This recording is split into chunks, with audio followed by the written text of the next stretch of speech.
இந்த நிகழ்வு தொடங்குவதற்கு முன்பு மழை விழுந்தது. போன ஆண்டு கோடைதானே மழை வராது என்று நினைத்து மதுரையிலே நாம் தமிழர் கட்சியினுடைய தொடக்க விழாவை தொடங்கினோம். அப்போதும் மழை பெய்தது. ஒன்றை உணர்த்துகிறது, எங்கள் கண்ணோடு சேர்ந்து விண்ணும் அழுகிறது என்பதை ஒவ்வொரு ஆண்டும் என் இனம் அடைந்த துயரத்தை தாங்காது எங்களோடு சேர்ந்து வானம் அழுவது என்பதை நாங்கள் புரிந்து கொள்ள முடிகிறது. மேடைக்கு பின்புறம் வைக்கப்பட்டிருந்த பதாகையை காற்று வீழ்த்திவிட்டது. ஆனாலும் என் அன்பு சொந்தங்களே, எதனாலும் வீழ்த்த முடியாது, இயற்கையாலும் வீழ்த்த முடியாது என் தலைவனையும்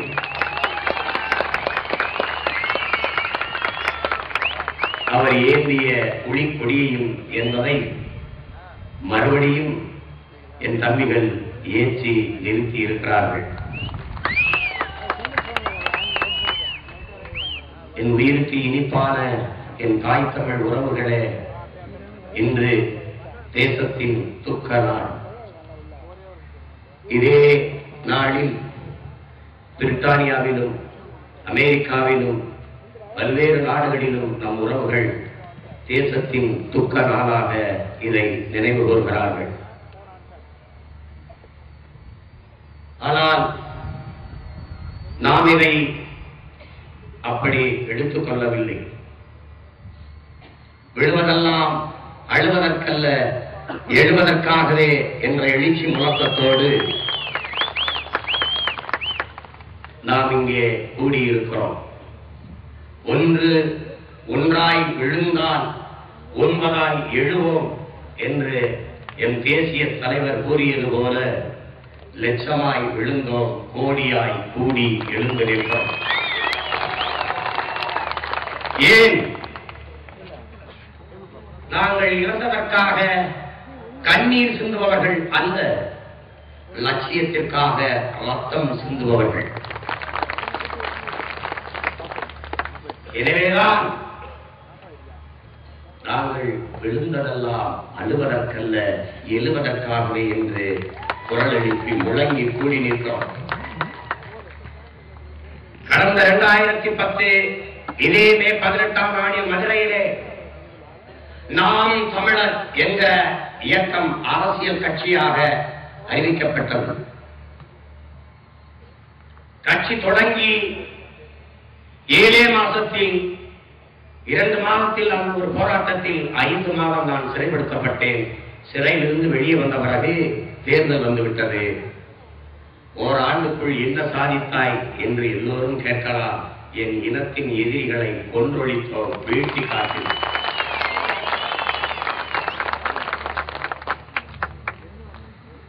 இந்த தேர்தல் களத்திலே எல்லோரும் இந்த அரசியல் களத்திலே தேர்தலாக பார்த்தார்கள்.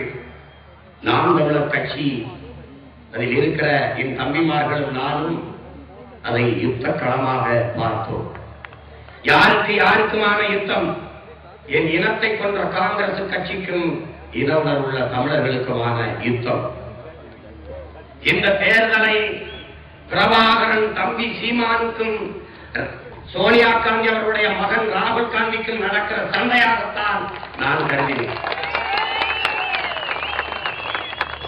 என் தாயிலம் தமிழீழ மண்ணில் என் இனத்தை கொண்டு கொள்வதற்கு, கொண்டு ஒழிப்பதற்கு சிங்கள இனவை அரசுக்கு இருகரமும் கொடுத்து உதவுகின்ற காங்கிரஸ் கட்சியை என் இன்னொரு தாயிலம் தமிழகத்திலே நிர்மூலமாக வீழ்த்தி காட்டுவேன் என்கிற லட்சிய உறுதியோடுதான் என் அன்பு சொந்தங்களே, என் அன்பு தலைவன், என் அண்ணன் மேதகவே பிரபாகரன் அவர்களை பெற்ற எங்கள் வீரமாகா அம்மையார் பார்வதியே அவர்களுடைய புனித சாம்பல் எனக்கு வந்தது. என்னை போலவே ஐயா நெடுமாறன் அவர்களுக்கும் அண்ணன் வைகோவர்களுக்கும் வந்தது.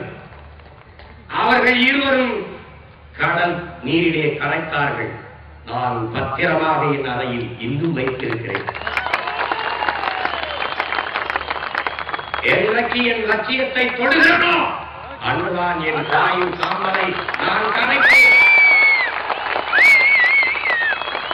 என் தாயின் புனிதக்காமல் மட்டுமல்ல, என் உடன் பிறந்தவர்களே, என் உயிருக்கு இனிப்பான என் தமிழ் சொந்தங்களே, என் தமிழ் சொந்தங்கள் உறங்கி கிடந்த போது அவர்களை உசுப்புவதற்காக தீக்குச்சியாக மாறி வென்று செத்தானே என் தம்பி முத்துக்குமாரின் புனித சாம்பலும் என்னிடத்தில் நான் இருக்கிறதே, அதையும் பத்திரமாக வைத்திருக்கிறேன்.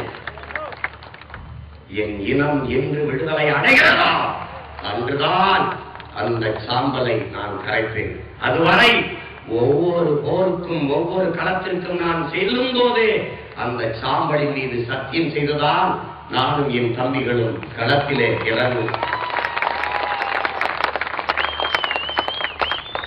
ஐயா கவிஞர் அகப்பா அவர்கள் குறிப்பிட்டார்கள், இந்த தோல்வியை என் இனத்தின் படுகொலைக்கு நிகழ்ந்த எதிர்வழி என்று ஏற்க மறுக்கிறார்கள் இங்கே இருக்கிற அரசியல் தலைவர்கள்.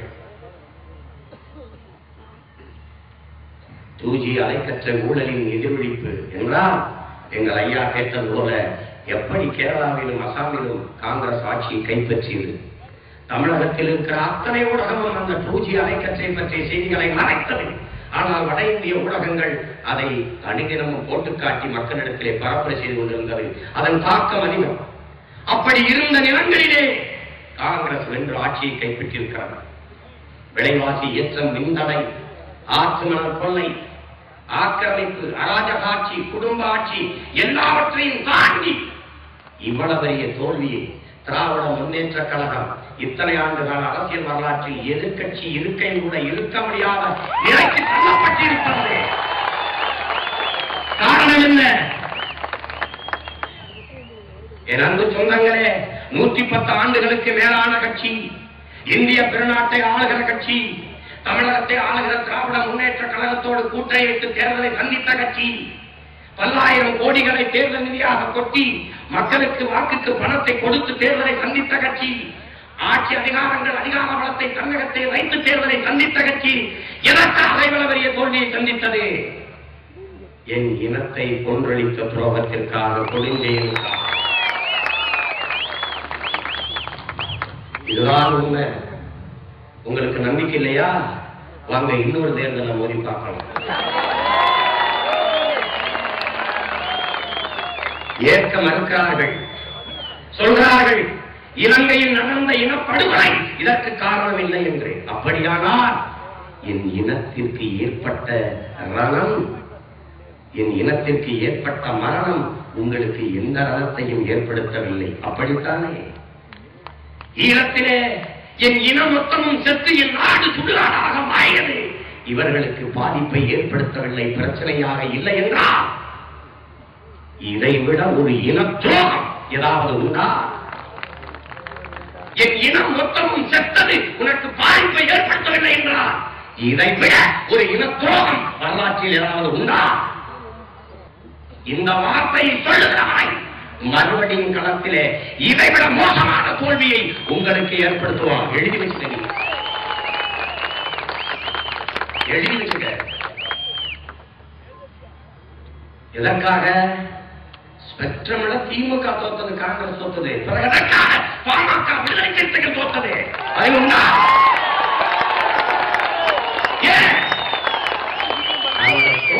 கூட நின்றதற்காக தோற்றது. இது சத்தியம், யாரும் மறுக்க முடியாது. நான் சொல்றேன், புதுச்சேரி மாநிலத்தின் முதல்வராக பதவியேற்றிருக்கிற பெருமகன் ஐயா ரங்கசாமி அவர்கள் பதிவு செய்கிறார்கள். புதுச்சேரி மாநிலத்திலே காங்கிரஸ் இவ்வளவு பெரிய தோல்வியை சந்தித்ததற்கு காரணம் ஈழத்தமிழர் படுகொலையும் அதை தம்பி சீமான் எடுத்து வைத்த பரப்புரையும் தான் காரணம். புதுச்சேரி மண்ணிலே ஒரே நாளிலே அவன் போக்கையை மாற்றிவிட்டார் என்று அவர் சொல்றார். நான் சொல்லல. ஏன்? அவன் நல்ல தலைவன், ஒத்துக்கிறான்.